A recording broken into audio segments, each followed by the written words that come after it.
America ने एक बार फिर कड़े शब्दों में इजराइल को नसीहत दी है। ये बात अलग है कि ये नसीहत इजराइल सुनेगा या नहीं, मगर ये नसीहत जिस तरह से दी गई है उसमें काफी दुख दर्द बयां किया गया है। चलिए आपको पूरी कहानी बता देते हैं।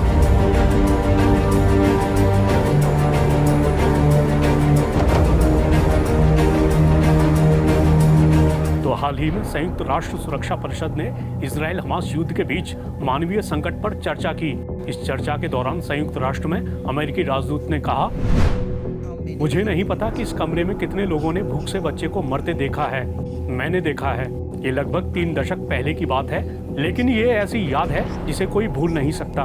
उसकी पसलियों की हड्डियां उसकी त्वचा के नीचे से बाहर निकल रही थी। पेट फूला हुआ था, आंखें दुबली थीं। मुझे उसकी माँ की निराशा भरी आंखें याद हैं।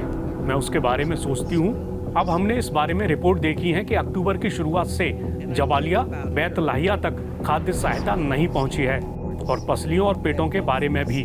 उत्तरी गजा में बच्चों की आंखों के बारे में और उनके माता पिता के बारे में भी। इसके अलावा उन्होंने कहा, अमेरिका ने इजरायली प्रधानमंत्री नेतन्याहू को स्पष्ट कर दिया है कि संघर्ष के 1 साल बाद इजराइल को गजा में भयानक मानवीय संकट का समाधान करना होगा। ये भी कि अमेरिका जबालिया या कहीं और फिलिस्तीनियों को भूखा रखने के इजराइल के किसी भी प्रयास को अस्वीकार करता है, और ये भी कि इजराइल के शब्दों के अनुरूप ही जमीनी स्तर पर कार्रवाई भी होनी चाहिए। अमेरिका ने 13 अक्टूबर को अपने सहयोगी इजराइल को एक लेटर लिखा था। इसमें अमेरिका ने लिखा था कि इजराइल को गजा में मानवीय स्थिति सुधारने के लिए 30 दिनों के भीतर कदम उठाने होंगे, नहीं तो उसे अमेरिकी सैन्य सहायता पर संभावित प्रतिबंधों का सामना करना पड़ेगा। इस महीने की शुरुआत में इजराइल ने उत्तरी गजा में व्यापक सैन्य अभियान शुरू किया था। अमेरिका ने 16 अक्टूबर को कहा था कि अमेरिका ये सुनिश्चित करने के लिए नजर रख रहा है कि जमीन पर इजराइल की कार्रवाइयों से ये पता चले कि वो उत्तर में भुखमरी की नीति नहीं अपना रहा।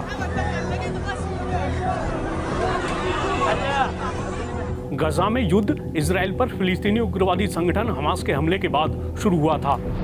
इस हमले में बड़ी संख्या में लोग मारे गए थे, साथ ही लोगों को बंधक भी बनाया गया था। इजराइल का कहना है कि हमास के खात्मे तक गजा में उसका अभियान जारी रहेगा, मगर इजरायली हमलों में लगातार आम लोगों के हताहत होने की खबरें भी सामने आ रही हैं। चलिए अब आपको गजा की कुछ हालिया तस्वीरें दिखा देते हैं।